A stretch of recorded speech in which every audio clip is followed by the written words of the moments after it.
let's take a look at a new way to play Vikavolt.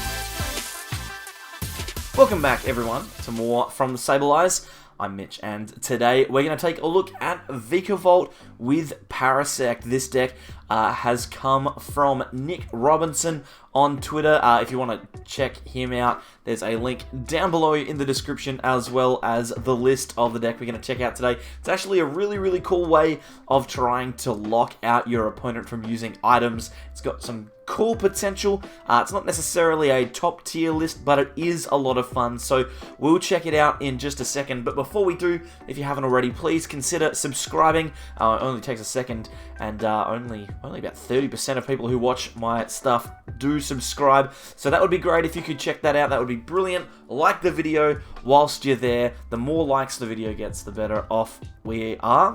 We get to see more people on YouTube, right? More people get to see the video. That's what I'm trying to say. Anyway, before I stumble over my voice anymore, stumble over my words, I've stuffed it up already. Let's just go to PTCGO and check out the list. So here is the deck in its full glory. We are obviously focusing in on Vikavolt V Paralyzing Bolt for a lightning and a colorless energy. Deals 50 damage, which isn't that great, but the effect is incredibly powerful, stopping your opponent from using item cards, and sometimes that can be enough to win you games. I mean, we can potentially lock an opponent's Pokemon in the active. They won't be able to switch using Switch or Air Balloon because they can't play them down. The only way they could retreat would be through Bird Keeper, or even just attaching energy manually, but most of the time they're not going to be able to do that without missing out on an attachment for their attack. So we're in a pretty good spot to do that. One of the weaknesses with Paralyzing Bolt, though, is that the damage output is a little low. So the ingenious thing this deck does is it uses Parasect with Panic Spores. When you have this card in play, every turn your opponent's Pokemon are confused, we put 2 damage counters on them. So it's almost as if they've been burnt or poisoned. We get a little bit of extra damage, 20 if we've got 1 Parasect, and 40 if we have 2. And we can combine that with Yell Horn from Darkness Ablaze to guarantee that our opponent's active Pokemon will be confused. This activates both of our... No, this active... What am I talking about? You can tell that I'm still struggling with coming back onto YouTube right after missing for a week. Both active Pokemon are confused, which means that they are 100% confused. We are going to try and switch out of the active into a Vikavolt so that we can attack without having to flip. And the best thing is, if our opponent does choose to flip for it, there's a chance that they just flip tails and hit themselves for 30 damage. And that way we are increasing the amount of damage we are dealing every turn. So I really like this combination. The rest of the deck is just about maintaining that pressure. We've got Dedenne and Crobat as a little bit of consistency. We've got Coco Prism in order to accelerate energy. And we also have Yell Grunt and Crushing Hammer to remove energy as well. If our opponent can't retreat without attaching energy every turn, then every now and then flipping heads on Crushing Hammer is going to slow them down enough that we should be able to get some wins. Now, obviously there are a few problems with the deck in that we are limited to Vikavolt as our only attacker. We could potentially attack with Dedenne, but that's probably not likely. We don't have a huge amount of flexibility. If we don't get the Paralyzing Bolt playoff, we are going to be in a bit of trouble, but there is definitely a lot to work with here, so I definitely think this is a good list. I think it's good fun, and when it works, it is certainly enjoyable to watch. What we'll do is we'll jump over onto the ladder and see if we can't get a couple of games that are decent. Alright, here we go on the ladder now. One thing that I will say is it will take a long time for games to wrap up with this deck. We are not dealing a ton of damage. The Dedenne-GX. I'm gonna say this is not the first game that I've played with this deck, and I've played maybe 3 or 4 before this one, and I think we've started with Dedenne every single time. I'll have to go back and check the footage, but it looks like our opponent has had a similarly poor start, starting with the Dedenne-GX of their own. If we get Great Ball into Vikavolt, attach an energy, that would be great. We can Yell Horn and potentially confuse an attacker if it comes into the active. We can even boss up an attacker and Yell Horn there as well. It does, of course, depend on what we are playing against. We're playing against an an ADP deck, then this might be a little bit awkward because it doesn't deal very well with Altered Creation, as a lot of these kind of rogue decks do. They do struggle with ADP, and we are going up against one here. So this could be awkward. I think it might be worth... It could be worth bossing that out. I think the Crushing Hammer is the most important part of this turn. If we manage to get rid of the water energy, which they are no doubt about to attach, there it is, we could be in for a decent opportunity to win this game. So we will try. But yeah, we do need to hit the Great Ball. The Great Ball is the key at the moment. We need to draw into a Dedenne or a Vikavolt, or we need to top deck a supporter. And if we can do that, then we've got ourselves a chance at playing the game. But at the moment, not particularly useful. There's an air balloon on the Dedenne. They might even put the ADP in the active for us. Let's see what happens here.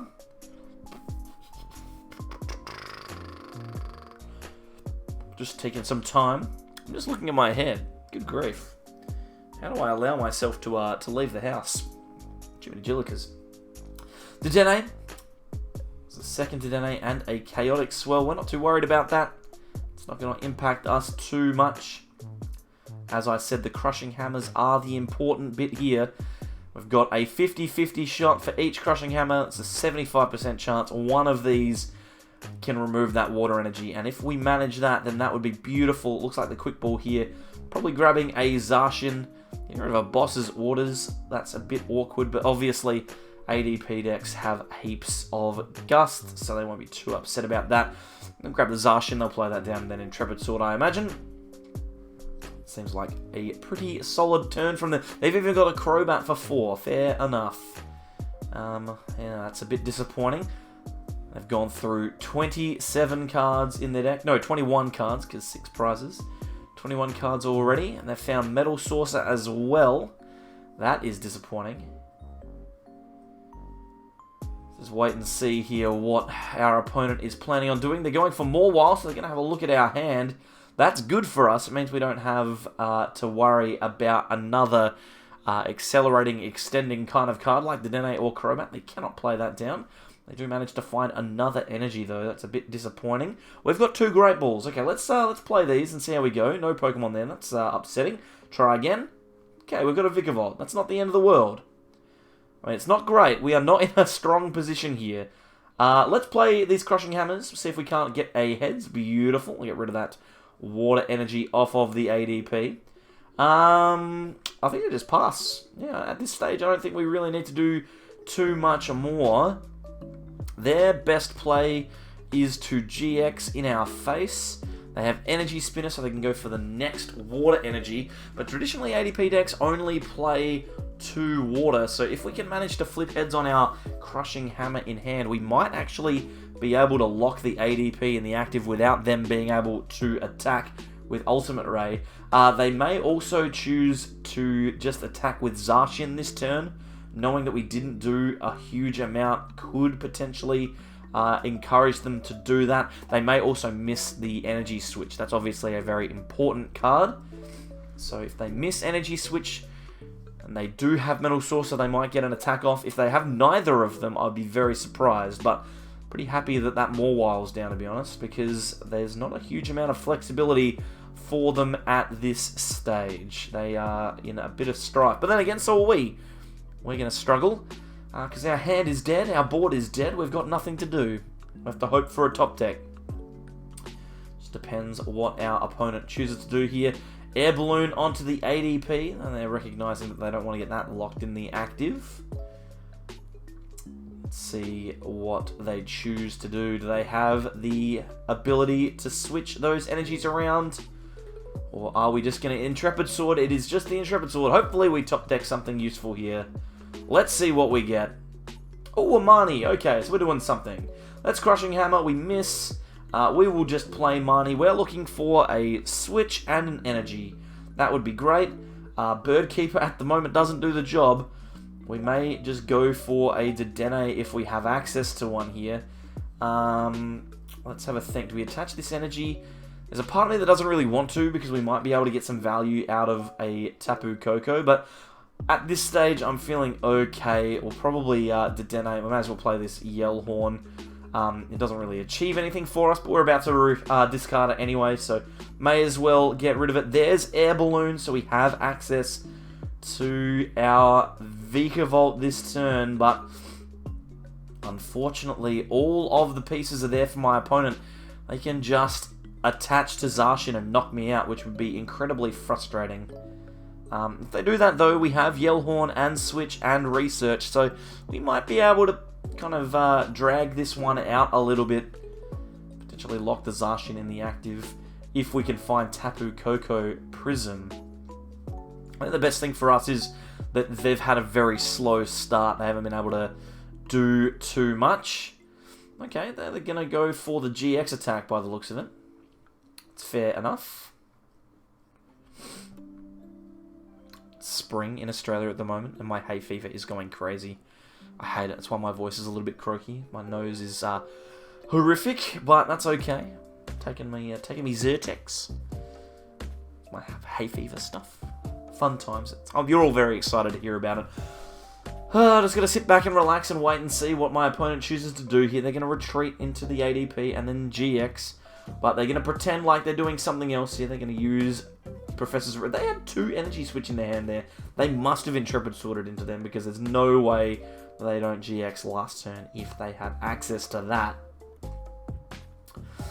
You'd think for them it would be as simple as using their GX attack and then moving on here. That does seem like the best thing to do. Here is Altered Creation. I'm going to try and get off a bit of a turn here. This is actually a perfect top deck. We can Yell Horn and then switch into the Dedenne, which means that our opponent will be confused, which is obviously very good. Then, I think we just research the energy away here. We don't really need to do anything, commit anything here. Or we could just attach it to the Dedenne, I guess. That's fine. We could potentially use Tingly Return as an option.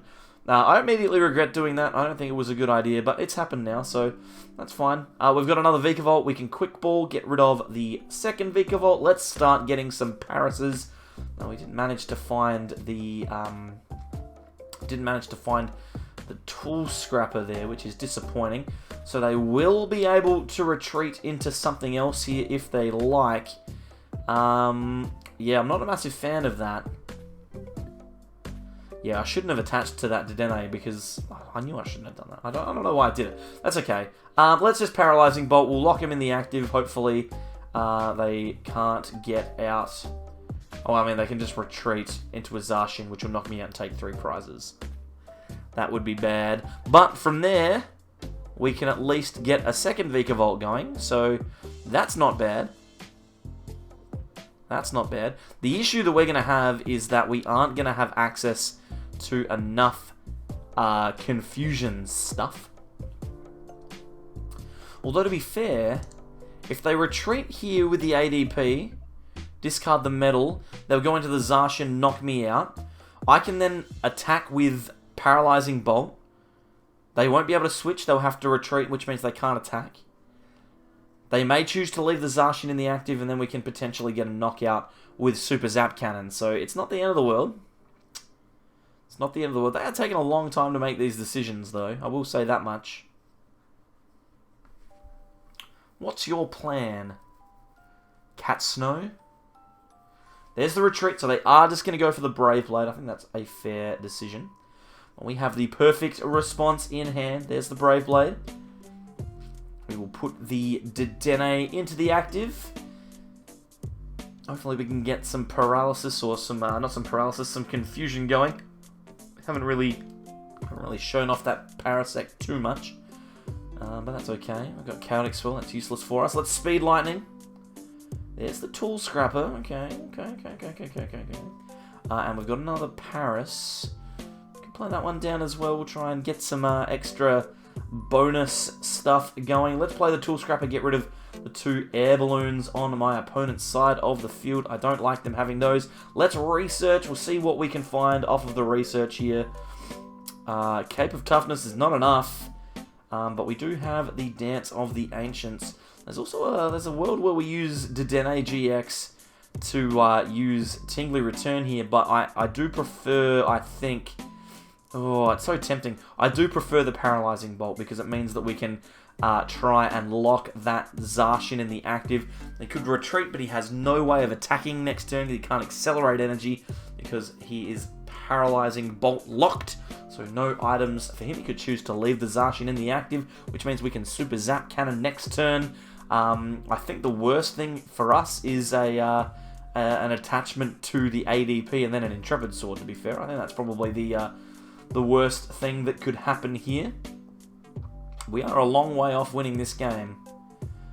It's just an Intrepid Sword, so not even an attachment. So there is no attack coming next turn.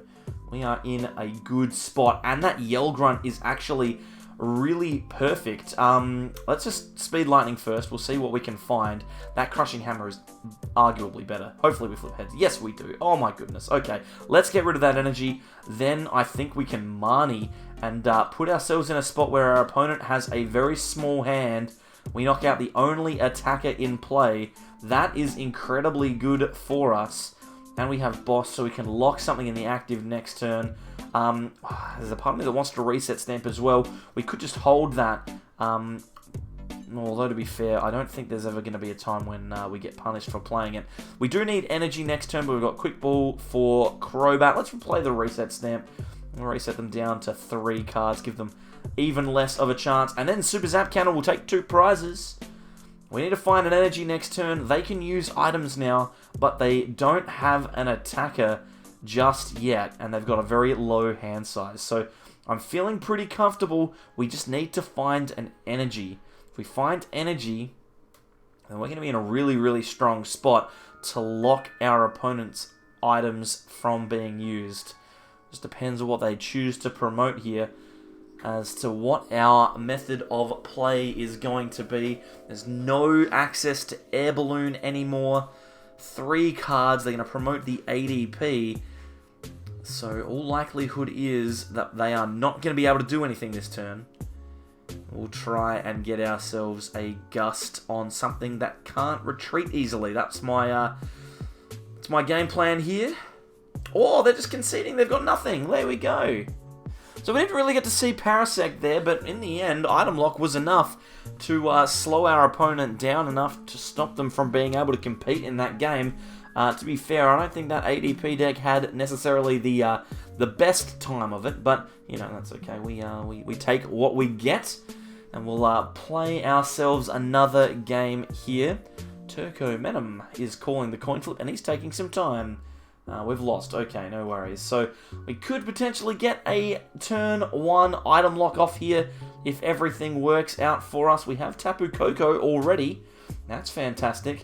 I'm thinking the best thing that could possibly happen for us is a switch. What do we got here? Dino. And we're looking at some sort of dark deck here. We'll see whether or not we can get ourselves a victory. Hydreigon going into the deck, so we're probably going to see something like, well, I mean, there could be any number of attackers in this. Hydreigon obviously accelerating dark energy. Looks like Hooper GX the choice, so maybe see that come down in the early game. Mewtwo and Mew, okay, that's interesting. So it looks like it's a dark energy acceleration kind of Mewtwo build, which is very interesting. We're going to see a Dedenne come down from our opponent. Got that Mewtwo, dark energy, and Dedenne. They're going to try and get this Dino out of the active. They cannot, though. So that's good for us. This is bad for us. We do not have a very good hand. Let's just Yell Horn. Confuse the Dino. This is a terrible use of Yell Horns, unfortunately. They're going to have to go. And then research. We'll see what we can get. We've got Vikavolt and we've got energy, which is good. We could potentially also... Oh, we've got a Paras of the Great Ball. We could potentially hit this Crushing Hammer here and try and reduce the amount of energy on our opponent's side of the field. Unfortunately, there will not be a turn 1 item lock for us here. Missing out on a Dedenne means that we aren't going to be able to find Switch and Air Balloon to use Tapu Koko, but that's okay. It's not the end of the world. As long as this Dino remains in the active, we might be okay. We'll see how it goes. We obviously have Bird Keeper to get into the Vikavolt next turn, but we need to find an energy, so there's 4 cards to find an energy. We'll see if we can't get that. I think that's going to be very powerful in this deck because most of the time Hydreigon doesn't play the stage 1, so it just goes straight from the basic to the stage 2. And if we lock them out of items, they can never use their acceleration. So I'm feeling pretty good about that. There's the Dedenne, so they're going to remove all of their cards from their hand and draw some more. Desperately looking for that combo to get Dino into Hydreigon. Doesn't happen. We have a Chaotic Swell, and I think we're going to have to just Bird Keeper and hope for the best. Do we get it? We do. Cool. We can lock these items here, and if we want, we can Dedenne as well. We could potentially go for that. I think it's probably not a bad idea. There is a Paras prize. Maybe we just go for another Vikavolt, and then just Paralyzing Bolt here. We don't really need to do too much, and I don't think this Dino is going to get out of the active easily. We'll need to retreat manually. If he does that, he doesn't really have any attacks to use. He could use Rogue Ring, which would be obviously a really good choice for him, but we've got Marnie in hand, so we don't need to worry about that too much. Plus, we also have Reset Stamp, so even if he does manage to get a knockout, we can stamp him to a low hand size and then Marnie away. So I feel like we're in a good spot. He's just ripping through his deck here. Professor's Research, lots of energy going in the bin. He just can't find the Hydreigon. Going into the Mewtwo and Mew. I think we're going to see a Rogue Ring here. I think that's the attack, right? The one where we get to search our deck for 2 cards. I feel like that's what's coming up, and we've got the perfect hand to respond to that. So I think we could be in a pretty solid position to slow our opponent down here. And if we can keep hitting Paralyzing Bolts, then there's really nothing stopping us from going on to win this game. So we'll see what happens. There's the Rogue Ring. Searching his deck for 2 cards. Putting them into his hand. We're just going to Marnie next turn. So that's good. Get rid of that particular hand and then move on from there. I do like it. Now, just as an FYI, everyone, I have not forgotten about Expanded. I am going to start doing some soon. Ooh, Crushing Hammer. Tails. I'm going to start doing some of that soon. I've got some ideas and some deck lists, so we'll try and get them together here. Yeah, we'll see how we go. We've got a Parasect, which is good. I feel like Speed Lightning is probably best attached on the bench. We have an Air Balloon and a Crushing Hammer here. This is actually really good because what we can do now, it's kind of weird, but I think we attach to the Air Balloon to the Vikavolt, and then Yell Horn we can confuse, and then Crobat we can draw some extra cards. We've got another Crushing Hammer which we can play, which is fantastic, and we hit heads on that as well. Oh my word. We could probably play down the third Vikavolt here, and then Coco Dance of the Ancients onto both Vikavolts. Then we can pile up the energy here. Look at this. We're going to get ourselves another attacking Vikavolt. I'm going to retreat the one from the active, and then we've got Paralyzing Bolt. Our opponent has no energy. They have a small hand size. They can't play items. That's pretty good, and they're confused, so they're losing 20 extra damage every turn. Also, we've managed to find a Marnie, so even if they do attach and then Rogue Ring, which I think is their only option, we just Marnie them again. That seems pretty good. Here comes a Crobat for them, 3 cards into their hand. But at the moment, there's nothing that they can do unless they have... Oh, they managed to Rogue Ring, they managed to get through the confusion. There's nothing they can do unless they have access to the stage 1 for Hydreigon. If they have Zweilous, then they can do something. If they don't, they can't. And we've got everything we need here. Speed Lightning Energy. There's no real reason to use Tool Scrapper. We can just Paralyzing Bolt. I don't think they're going to evolve. We could have just Marnied there, but I don't think there's any risk, really. We're going to Boss's Orders to try and avoid the paralysis for a turn. Maybe we should have Marnied. They get through the confusion again, but we have Switch, and I think Marnie is probably due at the moment. We are in a brilliant position here to win this game. Our opponent is desperately trying to force us to miss, and we are not going to. We are going to keep going with our attacks here. We can Speed Lightning onto a third Vikavolt. We've got Lightning Energy for days. We're locking everything down. We can switch into a Vikavolt here. We'll go into the one that doesn't have the air balloon, and then I think let's just attach... Oh, okay, they're going to concede. Fair enough too, I would also. So there you have it, a neat little item lock deck that I think is pretty cool. I mean, it's not going to win you every single game, and there's definitely room for improvement, but it is certainly a lot of fun. That Parasect combo is really, really cool. Thank you very much for joining me today. Hopefully you have liked the video. If you have, please consider subscribing to the channel. There's a button over the Sableye head right now. There's some videos on the screen to watch, as well as a playlist of more Darkness Ablaze content. Jump down below to check out the list, and also Nick on Twitter. And beyond that, I'm done. I'm going to head off and try and blow my nose, because this is shocking stuff. Thank you, everyone, for coming along, and I'll see you next time. Bye.